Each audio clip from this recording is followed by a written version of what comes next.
In the year 2157, Earth lay dying, a wounded beast bleeding from centuries of economic degradation and overuse. The once bountiful cradle of humanity had been drained of its resources, leaving behind a desolate shell. The survival of our species now depended on the unknown riches buried in the cold void of space. The United Space Alliance Organization, USAO, in a desperate bid for salvation, began deploying mining stations to the furthest reaches of the galaxy, harnessing newly developed hyperdrive technology to push beyond known boundaries. These enormous stations were built to scour distant planets and asteroids, extracting what precious minerals they could. I was chosen as part of a crew sent to the space mining station called Ceres. Our journey began aboard the Avalon, a galactic space cruiser designed for long-haul missions across uncharted space.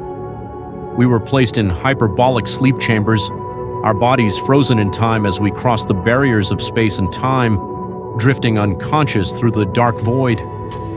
It was a silent journey, our fate suspended in animation for the long trek, leaving us unaware of the passage of years as we hurtled toward the distant star systems. 4 years passed in a blink, and when we awoke, we were in the shadow of Ceres, a hulking behemoth of metal and machinery floating 2.6 billion miles from Earth. Emerging from our chambers, the coldness of space still clinging to our bones, we gathered, trying to shake off the disorienting effects of suspended animation. My team was small but formidable, each member a vital piece of the mission's intricate puzzle. Disa Cavalli, our mining operations coordinator, was a tough, seasoned expert in alien terrain drilling and mineral sampling. She had an uncanny knack for sensing danger in the most hostile environments, her instincts honed over years of work on countless barren worlds. Beside her was Christopher Matthew, the mining crew chief. Christopher was a hardened veteran, with a rugged face and sharp eyes that could read a landscape like a map. He specialized in alien planetary terrain technology and was known for his expertise in geological mining. He had seen his share of strange worlds, yet even he was uneasy about what lay ahead. Then there was Vanessa Renee, the second-in-command for mining operations, always calm under pressure, but with an edge of nervousness that hinted at something more beneath the surface. The ship's doctor and scientific officer, Dr. Sienna Nicole, had an intense focus that bordered on obsession. Her drive for knowledge often pushed her into the unknown, and she was both our greatest asset and a source of constant concern. And then there was me, Ryan Squire, the Planetary Mining Corps military guard.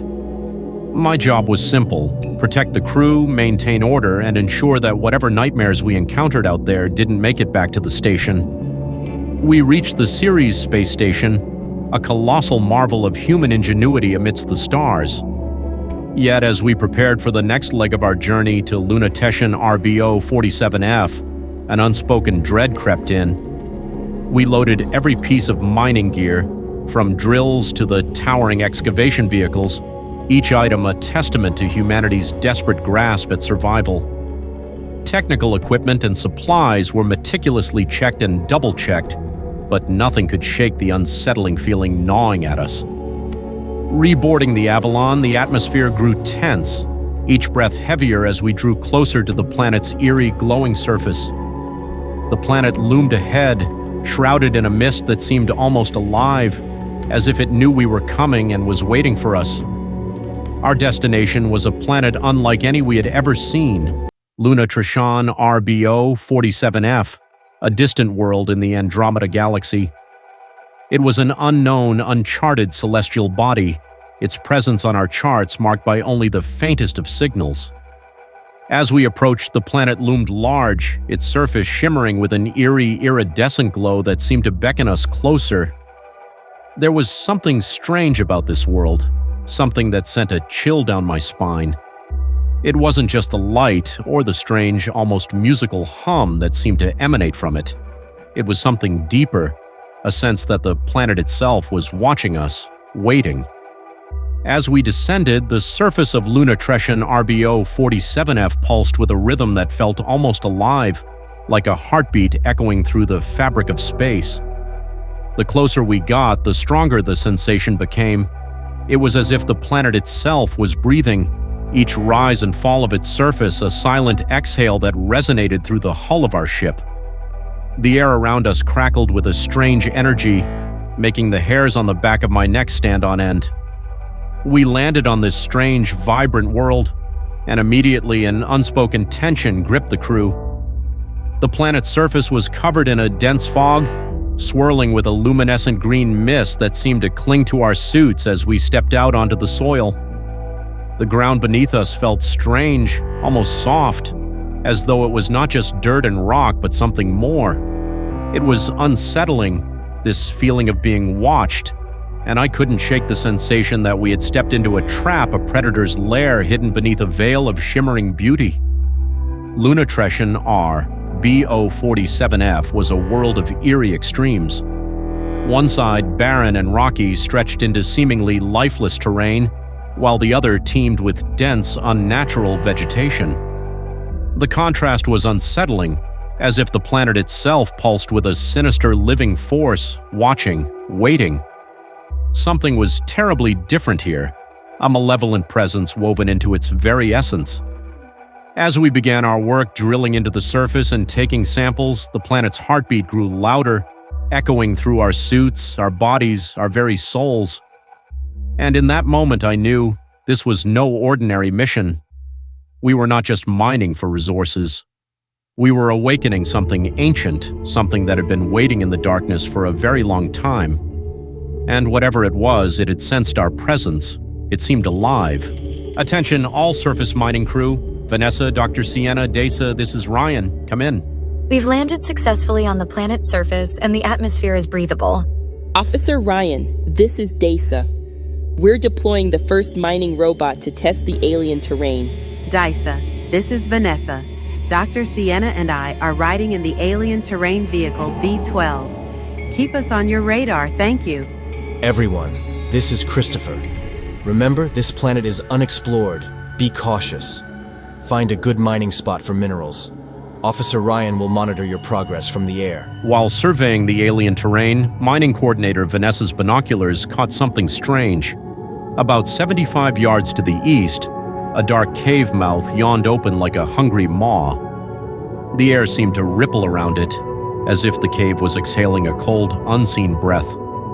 She felt an inexplicable pull toward it, an unspoken promise of something beneath the surface, waiting. The location seemed perfect for drilling, its dark entrance almost beckoning her closer. Disa, come with me. Let's check out the cave entrance I spotted through the binoculars. The two of them moved cautiously toward the cave, their steps slow and deliberate, boots crunching against the alien soil. The silence was deafening, only broken by the occasional rustle of their equipment and their own hushed breaths. The rest of the crew continued with soil sampling, oblivious to the unease creeping up Desa's spine. I watched from above in the air carrier, eyes locked on their movements, an uneasy feeling gnawing at me. I couldn't shake the sense that we were being watched, that something in that cave was aware of our presence. The perimeter seemed quiet, too quiet, like the calm before a storm. As Disa and Vanessa approached the cave's shadowy mouth, the darkness seemed to swallow them, their figures fading into the unknown. The silence grew heavier, thick with a sense of impending dread. Upon reaching the cave entrance, Disa and Vanessa stopped abruptly, their descent halted by the looming darkness ahead. The air was thick with anticipation and an unsettling chill, the kind that creeps into your bones and refuses to leave. They exchanged a tense glance, their breath visible in the cold air, and then retrieved their comms. Desa's voice crackled through the static, her words clipped and urgent. Christopher, we need backup. The cave has a steep descent and we're unsure what's down there. We're on our way. Stay put. Ryan is tracking you from the air. We quickly packed up and made our way to the cave. As we stepped inside, our lights flickered to life, casting eerie shadows on the cave walls. The sight before us was both breathtaking and surreal. The cave sparkled with gems, gold, and minerals, glinting in the beam of our flashlights. It was as if we had stumbled upon a hidden treasure trove, a vault of riches that Earth had long since forgotten. but the beauty felt ominous, like a trap baited with glittering jewels. Suddenly, as Desa extracted a small sample from the wall with her drill, a hiss filled the air. A cloud of spores erupted, releasing a strange green liquid that splattered across our suits. The fluid sizzled on contact, its touch icy and alien. We froze, the weight of dread settling over us. The cave seemed alive, and maybe we had just awoken it. We're rich. We're all rich, and we'll be hailed as heroes back on Earth. I can't believe it. This planet will supply Earth with resources for millions of years. They're everywhere.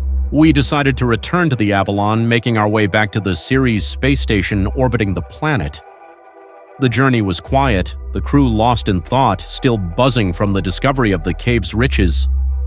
Upon arrival, we headed straight for the decontamination area, stripping off our spacesuits and gear, confident that we were cleansing ourselves of any alien contaminants. The machinery hummed around us, spraying us down, a ritual we had done 100 times before.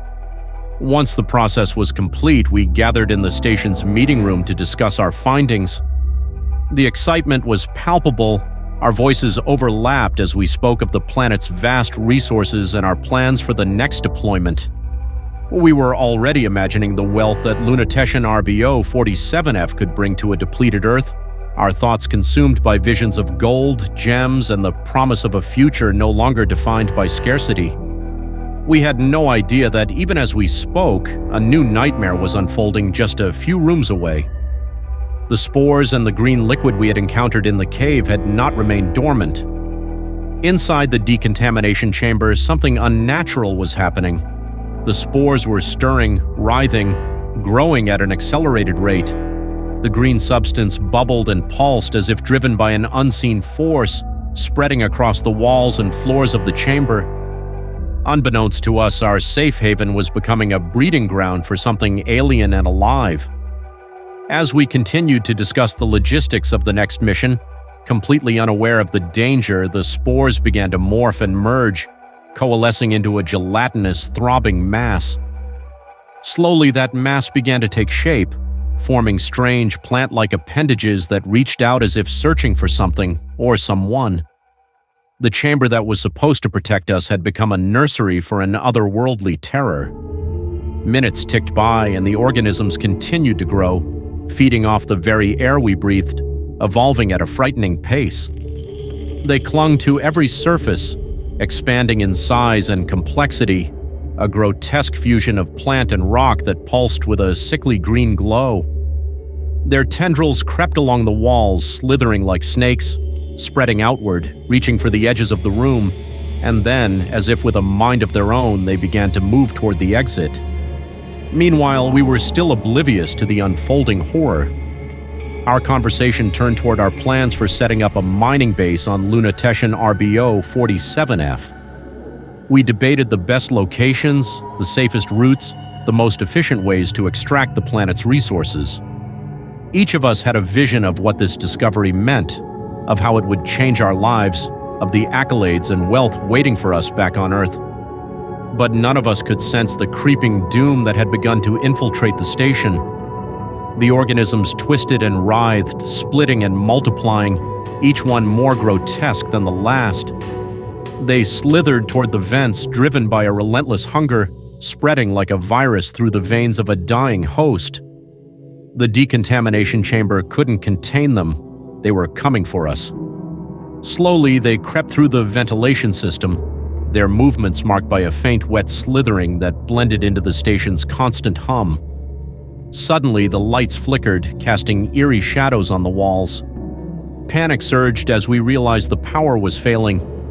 Something was draining the life from our station. Christopher, what's happening with the power around the station? I'm not sure. Ryan and I will check the station to find out what's wrong. Well, Doctor, Sienna, Vanessa, and I can check the power conductors in the station's power room. Okay, everyone, keep comms on at all times and meet back here when done. Dr. Sienna, Vanessa, and Desa reached the power control room and froze. A thick green slime coated the power conductors, sizzling and bubbling as if eating through the metal like acid. The air was heavy with the stench of something alien and alive. Desa's shaky voice came over the radio, relaying the disturbing discovery. I immediately radioed Desa and the others to head to the control room to assess the situation. They made their way to the station's main control room. Meanwhile, on our patrol, we heard strange noises echoing through the station's air vents, a faint, wet slithering sound that sent chills down our spines. Suddenly, the same green slime began to ooze out of the vents, slowly creeping along the walls like something searching for its prey. We realized too late that the station was infested and the horror was closing in on us. Without warning, an organism emerged from the darkness, a monstrous plant-like creature, its limbs crackling with a green, luminous substance. It stood at least 5 feet tall, its eerie glow casting a ghostly light through the vents. The station, once a fortress, now trembled with each of its movements. The spores pulsed with life, a malevolent intelligence awakening in the shadows. The air grew colder, heavier with every breath, as if the station itself was suffocating under the weight of this terror. We were defenseless, panic surging through our veins. We sprinted away, desperately radioing the rest of the crew, warning them of the creeping danger lurking within the station's walls, closing in with every second. We burst into the space station's control room, slamming the door shut behind us. Our breaths came in ragged gasps, panic surging through the group. We didn't notice the shadow creeping under the door, nor the faint green light seeping through the cracks. The horror was closing in, inch by inch. We were fools, thinking we could conquer the unknown without paying a price. As the first tendril of green oozed silently into the room, the air grew unnaturally still. A shiver ran down my spine, a primal instinct screaming at me to run, to escape. But it was too late, far too late. We had brought this terror aboard, and now it was coming for us with a hunger that would not be satisfied. The control room, once a place of safety, now felt like a tomb. The walls seemed to close in, the shadows lengthening as the green substance continued to seep closer. Our dreams of riches and glory were dissolving into a waking nightmare. There would be no escape, no salvation. We were trapped with this relentless horror, a punishment for our arrogance and greed. The realization hit like a cold blade. Our fate was sealed, and the nightmare had only just begun. The green substance oozed insidiously beneath the door, its malevolent essence transforming into a grotesque, plant-like tentacle. It writhed and twisted, snaking its way through the gaps with a sinister fluid motion. The door creaked under the pressure, groaning as the tentacle tried to force its way in. The room was suffused with a sickly pulsing light, casting eerie shadows that danced and shifted as if alive. Panic surged through me as I grabbed a sharp object, desperately slashing at the writhing appendage. The blade cut through the tentacle, but it was as if I were slicing through a thick, viscous gel. The substance reformed almost instantly, its growth unchecked and relentless. A sense of dread settled over me, realizing that our attempts to fight it off were futile. Christopher, amid the chaos, seized a torch drill from the adjacent wall and shouted at the crew to stand back. His voice cut through the cacophony of our collective fear, demanding attention. As he ignited the drill, a fierce, searing flame burst forth, illuminating the room with a hellish glow. The green tentacle recoiled, hissing and writhing in agony as the fire touched its alien flesh. The creature's sinister light flickered and dimmed, a clear sign that it was vulnerable to the blaze. The air grew heavy with the acrid stench of burning alien matter, mingling with the cold sweat on our brows. We watched in grim silence as the tentacle retreated, shriveling under the intense heat. But the reprieve was fleeting.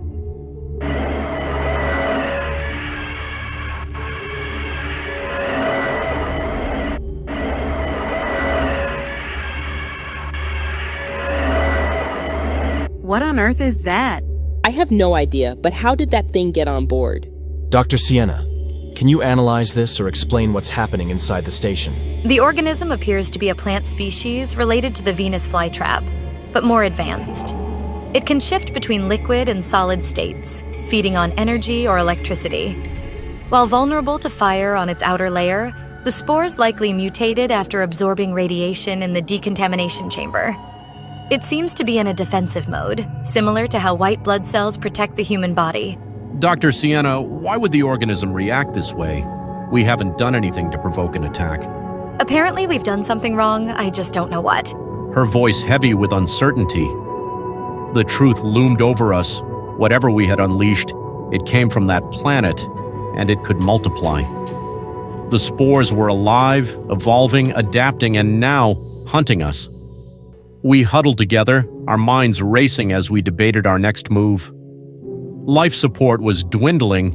We had to restore auxiliary power before the entire station became a tomb.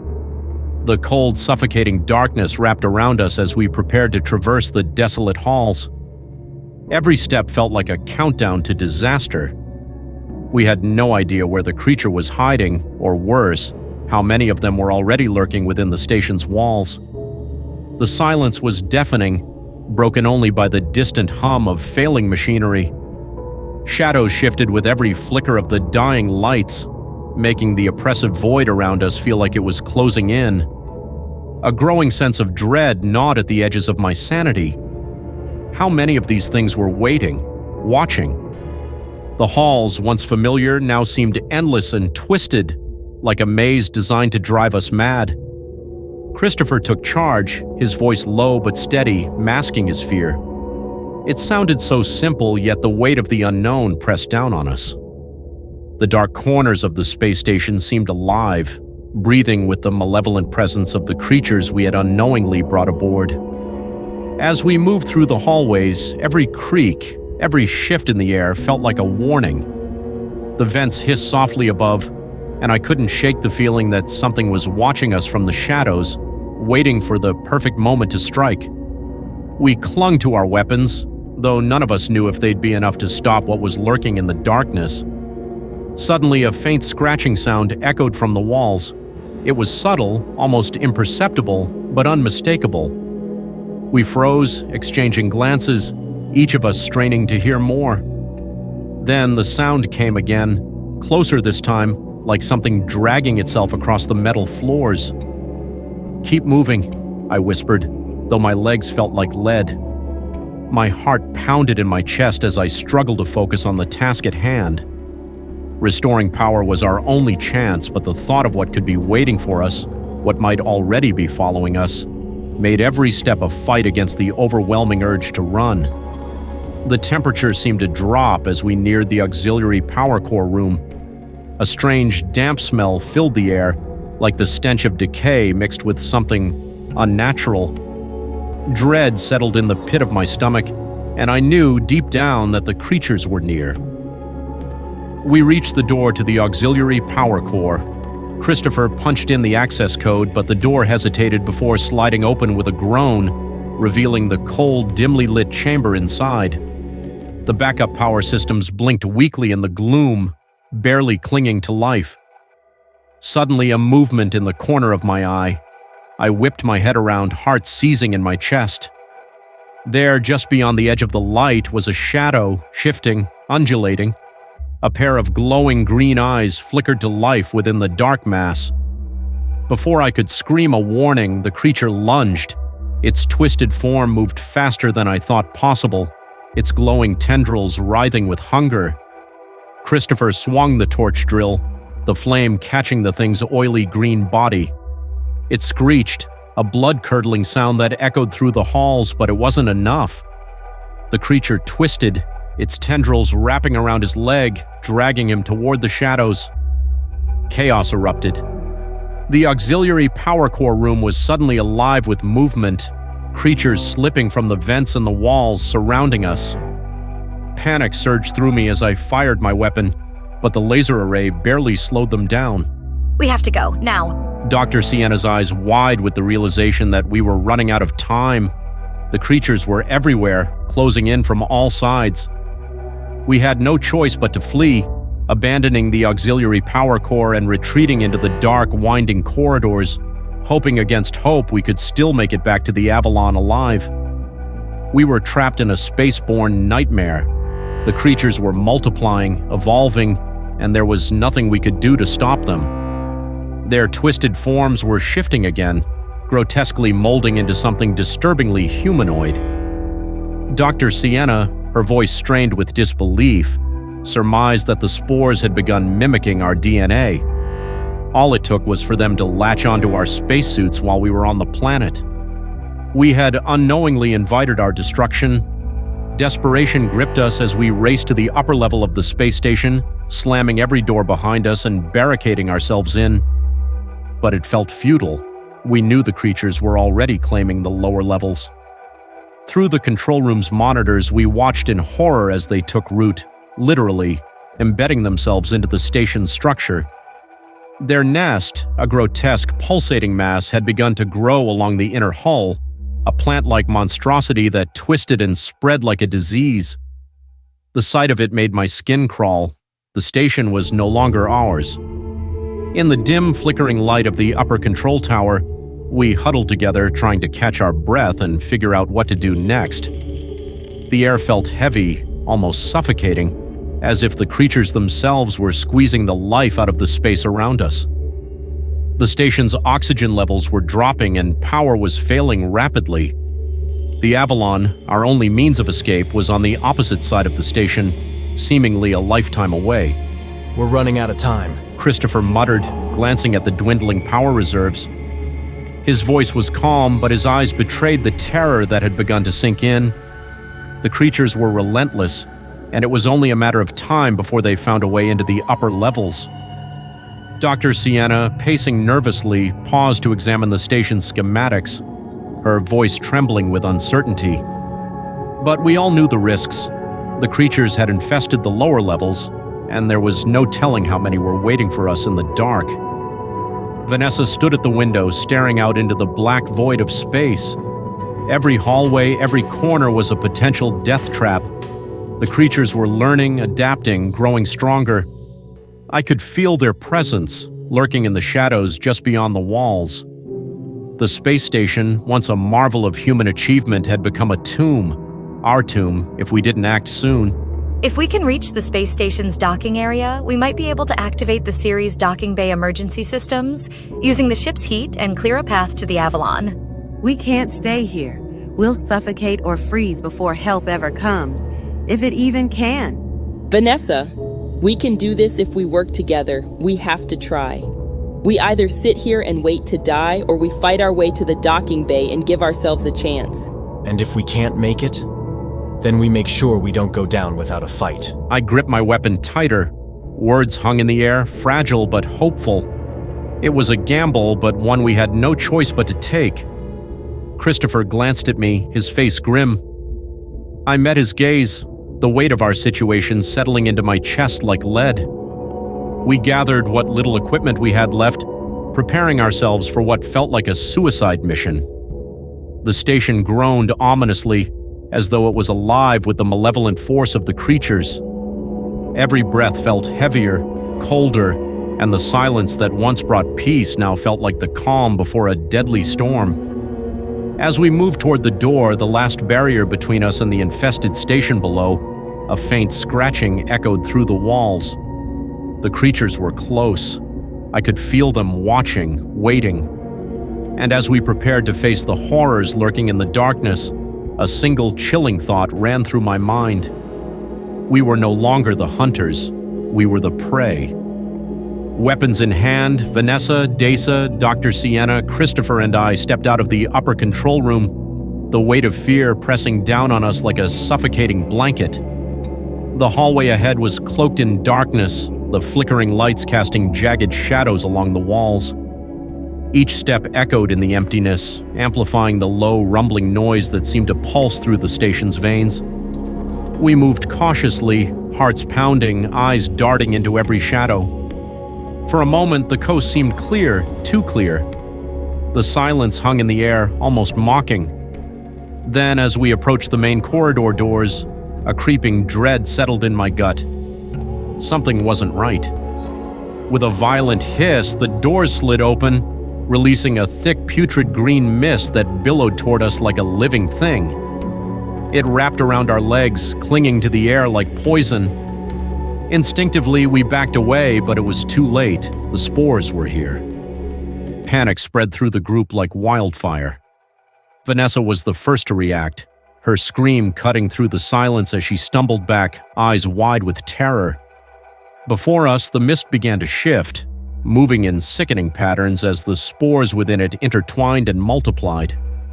They twisted together, growing larger with each heartbeat, forming grotesque shapes that seemed almost human, but not quite. The corridor felt colder, the air heavier, as if the station itself had turned against us. I could hear Christopher cursing under his breath, trying to steady his weapon. Desa's hand was trembling as she gripped her own, her eyes locked on the writhing mass before us. We have to move now. We need to get out of here. Deja's voice tight with urgency, but my feet felt rooted to the floor, fear making my limbs heavy. The creatures weren't just multiplying, they were learning, adapting to us. The mist coiled around us, pressing closer with each passing second. Vanessa's breathing grew ragged, her terror palpable. Her eyes widened with awareness, and desperation seeped into her words. I realized there was no way out of this. The spores had already traveled to Vanessa, and as they closed in on her, twisting and writhing, all we could do was attempt to keep the spores from landing on us, knowing full well we were up against a force unlike anything we'd ever seen. To our astonishment, the spores clung to Vanessa, seeping through the seams of her garment and settling into her flesh. Her cries gradually turned into guttural grunts as her body twisted in unnatural ways. We stared, stunned, as her limbs distorted, bones cracked, and skin hardened into a hideous vine-covered mass. Her skin rippled with a horrible green color, and veins pulsated abnormally beneath the surface. In seconds, her transformation was complete. The thing before us was no longer Vanessa, it was something else entirely. Her eyes, once filled with fear, now glowed with a feral, predatory light, as though something ancient and malevolent had taken residence within her. The spores had done their work, corrupting her from the inside out. Her body, now a twisted parody of its former self, was covered in sinewy vines, coiling and shifting with every movement. The spores hadn't just infected her, they had overtaken her, transforming her into something monstrous. It all happened so fast, too fast. The realization hit me like a punch to the gut. Those spores hadn't just infected her through the air, they had seeped through her skin, infiltrated her body through her suit, her clothes, wrapping around her like a living parasite. No, stop, don't touch her. The spores, they're growing on her, inside her. Vanessa. Hang on, we're trying to help you. Vanessa was gone, and now whatever had taken her place was hunting us. The creature, once Vanessa, lunged at Christopher with terrifying speed. Its plant-like claws sliced through the air with a deadly precision. Christopher's scream was cut short as the monstrosity slammed him against the bulkhead, a sickening thud followed by a spray of blood that painted the cold metal walls. The sight was too sudden, too brutal. It left us paralyzed in disbelief. I snapped back into focus and raised my weapon. Flames shot out, engulfing the twisted, mutated form of what had once been a friend. The creature writhed in agony as the fire consumed it. The smell of burning flesh and plant matter thickened the air. What remained of Vanessa burned beyond recognition, reduced to ash and smoldering embers. Dr. Sienna and Desa shouted, filled with terror. This was more than simply a threat. It was terrible. The spores had transformed into something far more frightening. They weren't simply murdering us. They were transforming us into themselves. The understanding struck us all like a physical blow. The spores, now embedded in the air we breathed, had the potential to infect and change us into ugly, mindless creatures. Vanessa and Christopher's destiny was a sobering warning of what can happen to the rest of us. The sound of our panicked breaths echoed inside the suits, a constant reminder that we were now walking in a death trap. Anytime we saw the green mist drifting through the corridors, we avoided it like the plague it was, knowing it carried the same fate that had consumed our friends. But we couldn't stop. The threat was closing in on us, and time was running out. Despite the grief gnawing at our souls, despite the terror that twisted in our guts, we pushed forward into the heart of the station. We had to survive. We had no choice but to keep moving. In the oppressive silence, we moved through the narrow corridors, each step carefully measured, breaths shallow, afraid that even the slightest sound would betray us. The creaks and groans of the aging space station echoed around us, mimicking the creatures' movements, making it feel as if they were everywhere, watching, waiting. Our nerves were stretched thin, and every shadow seemed to writhe with unseen threats. As we approached the hull panel to undock the Avalon, our whispers barely broke the air, tension thick enough to choke. The flickering lights only heightened the dread, casting grotesque shapes along the walls, distorting reality. Suddenly, the creatures began to stir. Their twisted forms emerged from the darkness, moving in our direction with an eerie, unnatural grace. Panic prickled beneath our skin, but we moved swiftly, silently, slipping into a nearby storage room before they could notice us. We held our breath, huddled in the darkness, the low rumble of the creatures passing just beyond the door, too close for comfort. Their slithering sounds faded into the distance, but the fear lingered like a fog. With the coast temporarily clear, we exchanged quick, hushed words, trying to regain composure. Our situation was fragile, hope even more so, and we knew it was only a matter of time before we'd face them again. Ryan, it's impossible. Those creatures are everywhere, hunting us. We need to divert the creatures away from the Avalon's dock to launch it safely. Let's use our weapons to lure them into the control room and trap the creatures with the spores. We gripped plasma rifles and laser flamethrowers, hands shaking, doubt gnawing at us. Dr. Sienna moved first, slipping silently into the dim corridor, her cautious steps echoing against the failing machinery's hum. I took my position farther down, nerves thrumming as I scanned every shadow, every flicker of light. Desa paused midway, dread etched on her face, watching Dr. Sienna vanish into the dark entrance of the control room. The silence felt alive, pressing in from all sides, thick and suffocating, as we braced for whatever nightmare lurked just beyond sight, waiting to close in. We communicated through a series of silent nods, each of us understanding the fragility of our situation. Then, like a knife cutting through glass, Desa let out a scream that tore through the station's dead silence, echoing in the hollow halls. It was primal, desperate, a cry that stirred the darkness. And the creatures answered. Their twisted forms emerged from the shadows, grotesque and hungry. They moved with unnatural speed, their glowing eyes fixated on Desa as she bolted toward me, their guttural snarls growing louder with every step. I joined her, shouting to draw the rest of the horde as they surged through the corridor like a living nightmare. We ran, hearts pounding, lungs burning, toward the control room where Dr. Sienna waited. The doors flung open and the creatures poured in, their limbs writhing, their spores shimmering in the flickering lights. We fired, flames searing the air, holding them back just long enough for Desa and me to retreat through the rear door. Dr. Sienna inside fought to contain the growing terror. The flames roared between her and the advancing creatures, but their numbers were overwhelming. Then, with a sickening lurch, disaster struck. A tentacle lashed out from the mass, slicing through the air, slashing into Dr. Sienna's leg. She stumbled, a gasp of pain escaping her, but she didn't fall. We watched, helpless as blood soaked the floor, and yet she stood tall, eyes fierce with determination. We couldn't reach her. The inferno of heat from our weapons made it impossible, but Dr. Sienna knew what she had to do. Her gaze locked onto ours, a silent farewell as she slammed the blast door shut. The metallic clank echoed like a death knell. Trapped inside with the writhing horrors, her fate was sealed. Her screams broke through the thick walls. The creatures tore into her, twisting her into something unrecognizable. But even in the face of death, Dr. Sienna remained defiant.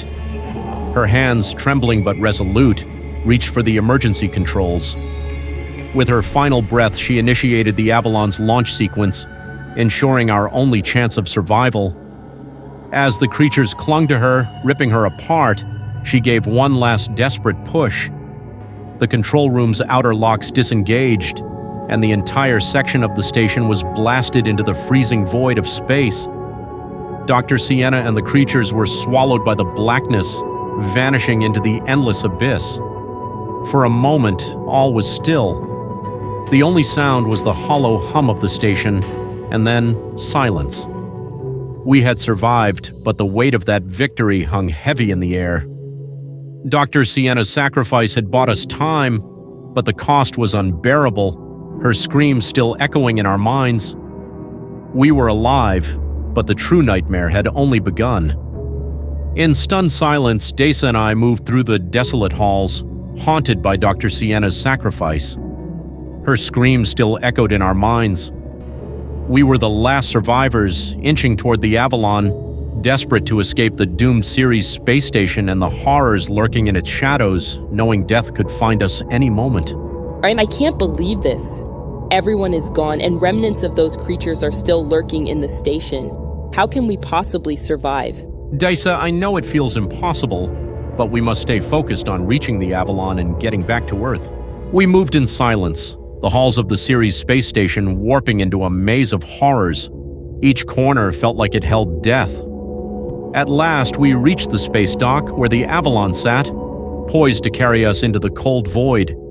But before we could board, we saw it, an enormous plant-like monstrosity, rooted in the launch bay, its grotesque tendrils writhing. Suddenly, smaller creatures appeared, clawing at the Avalon's hatch, trying to force their way in. One final fight stood between us and escape. Disa unleashed a torrent of flames, driving the creatures back in a frenzy of smoke and screams. While they burned, I prepared the Avalon for launch, angling the thrusters toward the monstrous plant. We had to burn our way out, or we'd never make it. Then it happened. A creature lashed out, striking Dace's arm. Her scream echoed through the chaos, chilling my blood. With no time to lose, I slammed the blast doors shut, sealing us inside the ship as the thrusters ignited. The roar of fire filled the launch bay as the Avalon punched through the immense creature, its tendrils writhing in agony as we tore free from the station. As we sped into space, I activated the autopilot and rushed to Dace's side. Blood soaked her arm, her face pale with pain. We'd escaped, but we weren't safe yet. The void of space stretched ahead, but the nightmare wasn't over. Not yet. It's too late, Ryan. The planet wants to feed, and we're its bait, leading it straight to Earth. Disa, I can't let that living planet follow us back to Earth. If it reaches home, it will devour everything. Ryan, you know what you have to do. You need to end this, end me. No, Disa, I can't do that. We're getting through this together. But Ryan, I'm infected. I won't make it. You have to do what needs to be done. I couldn't bring myself to harm Disa, even as her body twisted into a grotesque plant-like horror. Her eyes, still human for now, locked with mine as the Avalon's windows reflected the distant, eerie glow of the Ceres space station. Outside, the station had become something unrecognizable, a massive organic structure completely overtaken by the creatures. It pulsed and writhed, no longer a place of refuge, but a living, breathing entity. Then, to my horror, the planet itself stirred. The entire planet was alive, an immense cellular organism. It was no longer just a world beneath us, but a predator, matching the Avalon's speed, chasing us through the void. I realized with a sickening clarity that the planet wasn't just a home to the creatures, it was their source. The spores, the monstrosities, they were its defense mechanisms, probes sent out to find sustenance, and now it was following us, hungry and heading for Earth. Disa's transformation was nearly complete, her voice echoing in my mind. As Disa's transformation completed, her last human words hung in the air, a tragic echo as the creature fully overtook her. Her eyes turned feral, and her final plea took on chilling clarity. Luna-Teshan RBO-47 was alive. The truth slammed into me like a cold wave. The planet was sentient, a monstrous entity luring us here to feed. It would consume Earth just as it had consumed Ceres. But it was already too late. I felt a searing pain where the infection had taken root, spreading through my veins like ice. I'd watched Dace's final moments, and now I would be next. The horror of it was numbing. We had been blind, chasing resources in a desperate attempt to save Earth. Now that same ambition would lead to its destruction unless I acted. With a trembling hand, I gripped the Avalon's controls, overriding the autopilot to set a new course. Dace's loss, the death of my team, they had all led to this one decision. I had no other choice but to turn the ship around and ram it into Luna-Teshan RBO-47 to annihilate the sentient nightmare before it could reach Earth, even if it meant my own death. The Avalon arced back toward the looming planet, its surface pulsing as if in anticipation. I could feel the infection deepening, a relentless takeover twisting my body just as it had twisted Dace's. But I clung to my purpose, the final act of defiance. Every muscle ached, but I activated the ship's intercom with the last of my strength. I forced my gaze toward the ship's viewport where the massive planet waited, its surface heaving like some monstrous lung. This was it, the end, the last sacrifice to save Earth. As the Avalon plunged into Luna-Teshan's atmosphere, I spoke my last words as I felt myself fading. Mission Control, this is Officer Ryan Squire, last survivor of the mining crew sent to Luna-Teshan RBO-47. Do not, under any circumstances, send a rescue team. Every crew member is gone, and soon I will be too. The planet, it's alive. I repeat, the planet is alive. It's a trap, a predator waiting to devour. Stay away.